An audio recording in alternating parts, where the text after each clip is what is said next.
Alhamdulillahi Rabbil Alameen. Allahumma salli ala Muhammadin wa ala alihi wa sahbihi wa sallam. One of the ways that we can test the truthfulness or the veracity of any message or any claim to revelation is by examining the life and the behavior of the person who claims to carry the message. In this case, of course, we're going to look at the life of the Prophet Muhammad. May God's peace and blessings be upon him. And we are going to look at the life of the Prophet Muhammad in an analytical sense, in a rational way. We want to ask ourselves or pose three simple questions, or three variant possibilities. The first possibility is that the Prophet Muhammad, or that any person in fact who claims to be a prophet, who claims to be receiving revelation from God, we can apply these possibilities to that individual. Or in fact any individual who's making a claim about anything. The first possibility is that that individual is a liar. That individual knows that they are not receiving revelation from God, and they purposefully go out to deceive people concerning this issue. Now obviously such a character, such a personality would display various characteristics, and that there are certain things that would necessitate the effectiveness of such a deception. We'll examine those issues just in a minute. The second possibility is that the individual is not a liar. The individual sincerely and truly believes that they are receiving revelation from God, but they are deluded. They are perhaps suffering from some type of psychotic mental condition. Perhaps they are suffering some form of delusion, but the person sincerely and truly believes that they are a messenger from God. They are not lying, they are not deceiving, they actually truly believe it. And such an individual will also display certain characteristics, certain attributes, certain ways of behaving. And the third possibility is, of course, that that individual is telling the truth. That individual actually is indeed receiving revelation from God. What we want to do is apply this analytical approach to the Prophet Muhammad. And we don't have time to examine in depth and in detail the whole life and the character of the Prophet Muhammad. So what we want to do today very briefly is begin by discussing what the opponents of Islam have said in their arguments about the Prophet Muhammad. Now, being opponents of Islam, of course, they are not prepared to accept the third alternative, that Muhammad, may God's peace and blessings be upon him, was a prophet. So they have to find some other explanation.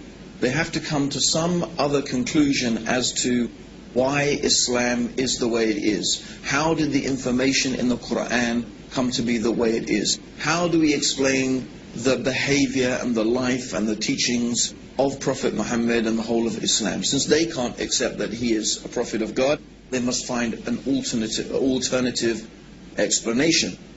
Now, one of the oldest polemicists against Islam was a man called John of Damascus. John of Damascus was a monk who wrote some of the first actual written attacks against the Prophet Muhammad. Of course, in the life of Prophet Muhammad, he suffered many attacks and many insults and many abuses by the Quraysh. But this was the first constructed attack against the Prophet Muhammad, and even these writings exist today.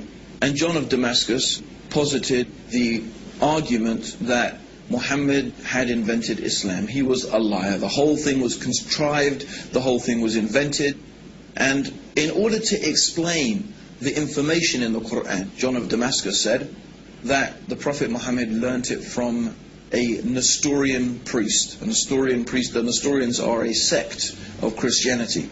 And he claimed that all of this information was learnt from a Nestorian priest, and others have proposed the same type of idea, that he had someone from whom he was gathering all of this information, maybe some priest, maybe some rabbis, but anyway, this information must have come from some human source, someone who was well versed, someone who was knowledgeable in religious affairs, in legal affairs, and so on and so forth, who was feeding Muhammad this information, and that Muhammad invented this whole religion for his own personal gain.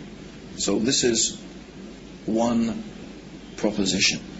Now, some modern writers have taken that same approach, but they have tried to give the cloud, as we could say, a silver lining. They said, yes, Muhammad invented Islam, but his intentions were good. He invented it because he found his people in such a bad condition that he wanted to improve their condition, and he decided that monotheism and removing them from idolatry was the best path to their reformation.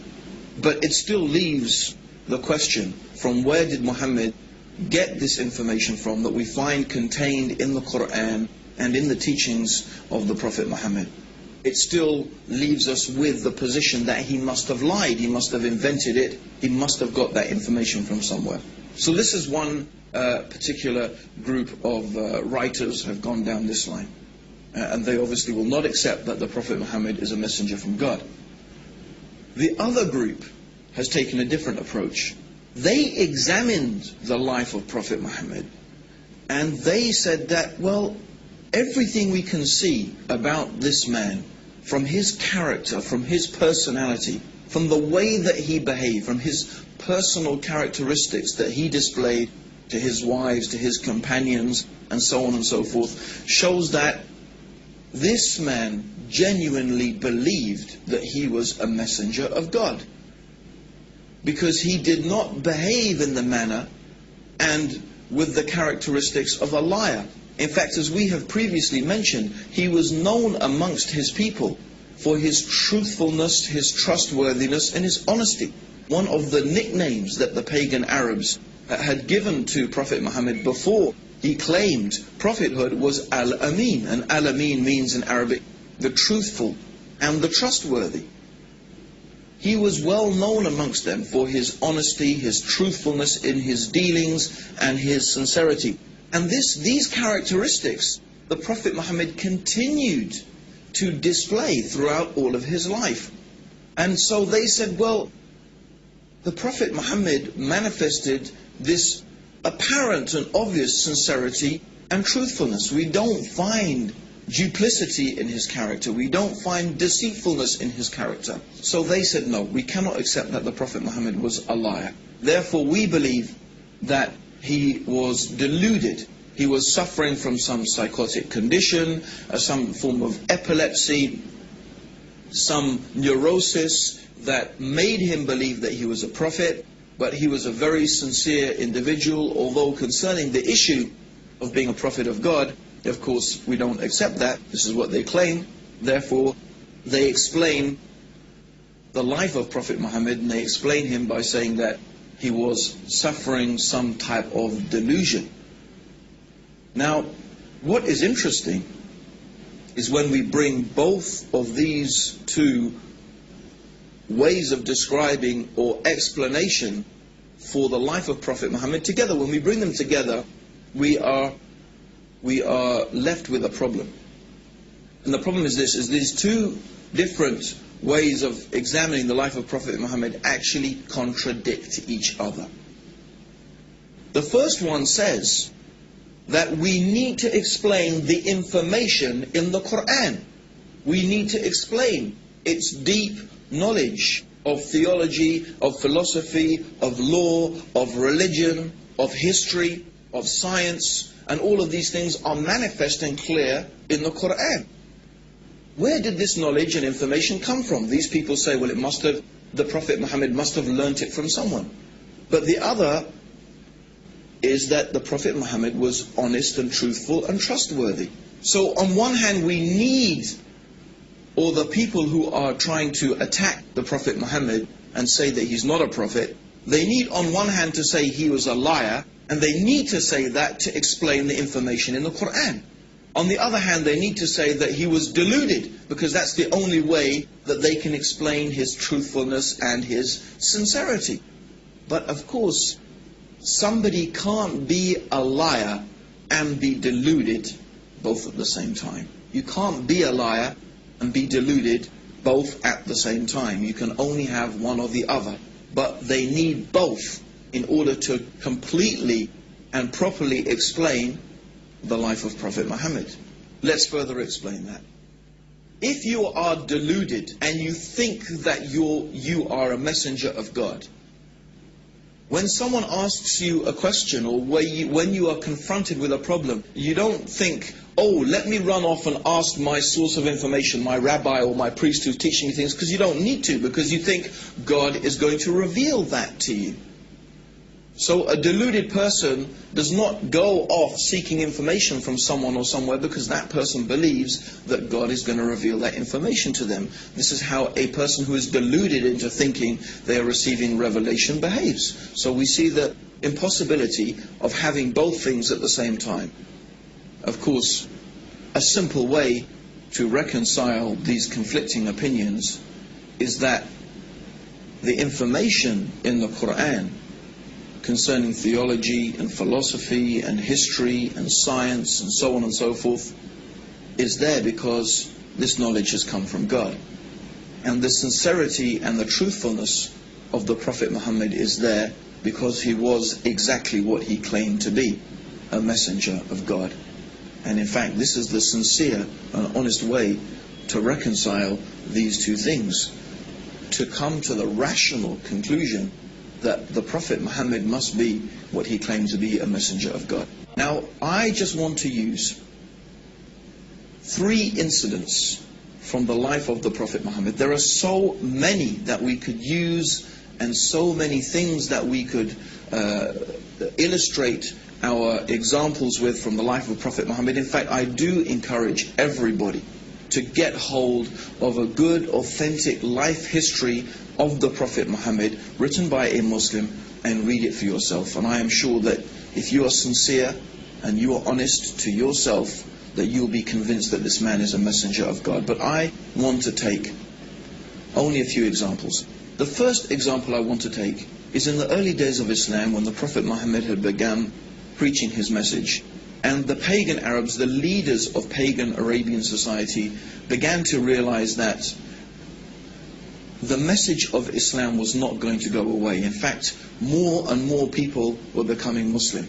And many of them were slaves and women, the most downtrodden and exploited people in society. And they began to see that Islam had the potential to upset their whole social structure and their status quo and their control over society. So they came with a proposition to the Prophet Muhammad. This is the leaders of the pagan Arabs. They said, look, if you want to be our king, if what you desire by calling people to this religion is to be our king, we will make you our king. If what you desire is money, then we will make you the richest man amongst us. If you desire women, name whatever women that you wish, and we will take the most beautiful women of Quraysh and marry them to you. And if you are suffering from some illness or from some disease that you say this spirit comes and talks to you, we will spend any amount of money and do whatever we can until you are cured from this illness. So if we really think about this offer that was made by the pagan Arabs to Prophet Muhammad, every possible worldly motivation is there. Do you want to be the king? In other words, if the Prophet Muhammad is seeking to be a ruler and to be king, they'll say, we'll make you our king. You want to be rich? If that's your motivation, we'll give you money. You want women? We'll give you whatever women you like. You have some problem, you have some disease, we will spend whatever it takes until it is cured. What is there? What worldly offer is not contained in this offer? It's all there. If the Prophet Muhammad was motivated by any worldly needs or by any worldly desire, he could have accepted their offer and it would have been satisfied. So what was his reply? His reply to his uncle is famous. In one of the books of Seerah it is mentioned that, "Oh my uncle, if you give me the sun in one hand and the moon in the other, I will never leave off calling to this message." Or in another time he said to his uncle, that I cannot abandon calling to this religion and to this message any more than you could take a torch and light it from the sun. So clearly, the Prophet Muhammad was not motivated by worldly desires. And we have to again pose the question, is this the manner of a liar? Is this the manner of a deluded person? Then another amazing incident that we want to narrate is when the Prophet Muhammad first publicly called people to Islam. A truly remarkable thing happened. He stood on the top of a mount, of a particular hill in Mecca called Mount Safa. And traditionally, this was a place where if Mecca was being attacked, someone would go and stand on the top of this hill and shout a warning to the people that the city was being attacked. So the Prophet Muhammad went to the top of this mountain and started shouting and calling the people. So the people came, and all of the tribes, everybody came, and if the leader of the tribe did not come, they sent a representative. And so when the people were gathered in front of him, the Prophet Muhammad started calling the various tribes of Mecca by name. "Oh, tribe of such and such, oh, tribe of this and that," calling the different tribes. And then he said, "I have come to warn you of a terrible punishment from your Lord.